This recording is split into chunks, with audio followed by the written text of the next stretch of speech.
साल 2013 में आई film D day अचानक दोबारा चर्चा में आ गई है। ये वो फिल्म है जिसमें इरफान खान और ऋषि कपूर एक साथ नजर आए थे।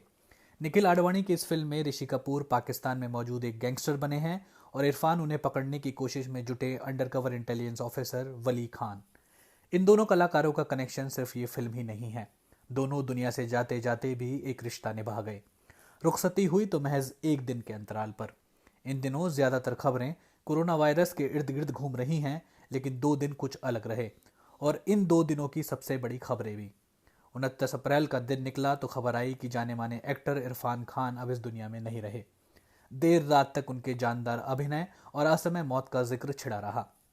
इसी बीच रात में ही खबर आई कि ऋषि कपूर को अस्पताल में भर्ती कराया गया है क्योंकि उन्हें सांस लेने में दिक्कत हो रही थी और एक बार फिर डर लगा कि कोई अनहोनी ना हो जाए।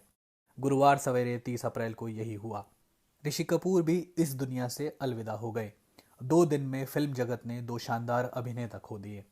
संयोग देखिए, इरफान खान और ऋषि कपूर दोनों को पिछली शाम अस्पताल में भर्ती कराया गया था और अगली सुबह दोनों चिर निद्रा में सो गए। साथ ही जाते समय भले दोनों किसी भी तकलीफ से लड़ते हुए गए हों, लेकिन दोनों की जिंदगी और मौत में एक चीज ने अहम किरदार अदा किया, कैंसर। ऋषि को बुधवार को तबीयत बिगड़ने के बाद मुंबई के एचएन रिलायंस फाउंडेशन अस्पताल में भर्ती कराया गया था। बुधवार को उनके भाई रणधीर कपूर ने बताया था कि वो अस्पताल में हैं और कैंसर से जूझ रहे हैं। उन्हें सांस लेने में दिक्कत हो रही थी, जिसके बाद अस्पताल में भर्ती कराने की जरूरत पड़ी। बॉलीवुड के शोमैन कहे जाने वाले फिल्म अभिनेता और निर्देशक राज कपूर के बेटे ऋषि कपूर बीते 2 साल से कैंसर से जंग लड़ रहे थे। साल 2018 में ऋषि कपूर कैंसर का इलाज कराने के लिए अमेरिका के न्यूयॉर्क गए थे।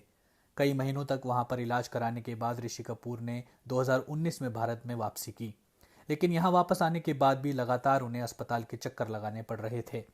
इससे पहले इसी साल वो फरवरी महीने में 2 बार अस्पताल में भर्ती हो चुके थे।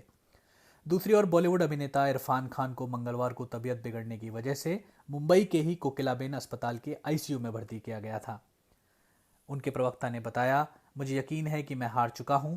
अभिनेता इरफान खान ने 2018 में अपने नोट में ये दिल छू लेने वाली बात लिखी थी जब वो कैंसर की बीमारी से लड़ रहे थे, और आज ये दुखद खबर हम दे रहे हैं कि वो हमारे बीच नहीं रहे।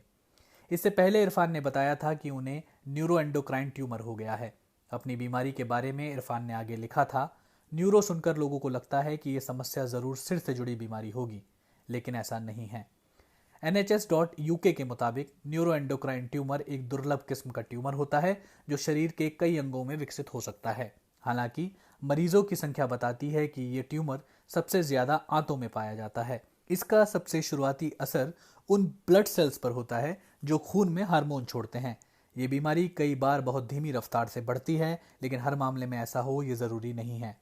मरीज के शरीर में ये ट्यूमर किस हिस्से में हुआ है, इससे ही इसके लक्षण तय होते हैं। मसलन अगर ये पेट में हो जाए तो मरीज को लगातार कब्ज की शिकायत रहेगी। फेफड़ों में हो जाए तो मरीज को लगातार बलगम रहेगा। ये बीमारी होने के बाद मरीज का ब्लड प्रेशर और शुगर लेवल बढ़ता घटता रहता है। डॉक्टर अभी तक इस बीमारी के कारणों को लेकर किसी निष्कर्ष पर नहीं पहुंच पाए हैं। न्यूरोएंडोक्राइन ट्यूमर होने के विविध कारण हो सकते हैं, लेकिन यह आनुवंशिक रूप से भी होती है। माना जाता है कि जिनके परिवार में इस तरह के मामले पहले रह चुके हैं वो लोग इसकी जद में ज्यादा होते हैं। कई डिटेल ब्लड टेस्ट, स्कैन और बायोप्सी करने के बाद ही ये बीमारी पकड़ में आती है।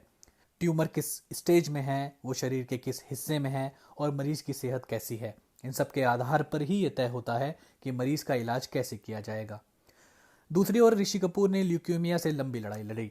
बीते साल एक इंटरव्यू में उन्होंने बताया था कि वो कैंसर से जूझ रहे थे, लेकिन अब उससे मुक्त हो चुके हैं। ल्यूकेमिया कैंसर की एक ऐसी किस्म है जो दौड़ने वाले खून और बोन मैरो पर असर डालती है। ल्यूकेमिया की शुरुआत बोन मैरो के सेल्स में होती है। इस सेल में बदलाव होता है और फिर ये एक कैंसर सेल में बदल जाता है। एक बार मैरो सेल अगर ल्यूकेमिया में बदल जाए तो ल्यूकेमिया सेल तेजी से बढ़ सकते हैं और सामान्य सेल्स की तुलना में ज्यादा समय तक रह भी सकते हैं। लेकिन क्या ये कैंसर हर बार जानलेवा साबित होता है? ऐसा नहीं है। ये इस बात पर निर्भर करता है कि मरीज इसकी किस किस्म से जूझ रहा है और उसकी उम्र क्या है। इसे खत्म करने के लिए रेडिएशन और कीमोथेरेपी का इस्तेमाल किया जाता है। रेडिएशन में हाई एनर्जी एक्सरे इस्तेमाल होती हैं ताकि इन सेल्स को मारा जा सके और बढ़ने से रोका जा सके। इससे पहले कीमोथेरेपी की भारी डोज दी जाती है ताकि वो बोन मैरो में बनने वाले कैंसर सेल्स को खत्म कर सके। फिर मरीज के शरीर में नए और सेहतमंद सेल्स डाले जाते हैं ताकि वो अपने जैसे और सेल्स बनाए। WHO के मुताबिक कैंसर दुनिया भर में मौत की दूसरी सबसे बड़ी वजह है और साल 2018 में इसकी वजह से 96 लाख लोग मारे गए थे। यानी दुनिया में हर 6 में से एक व्यक्ति कैंसर की वजह से मारा गया। बदकिस्मती से इसी कैंसर से कई रोज जूझने वाले भारत के 2 सितारे वक्त से पहले रुखसत हो गए, वो भी एक दिन के अंतराल पर।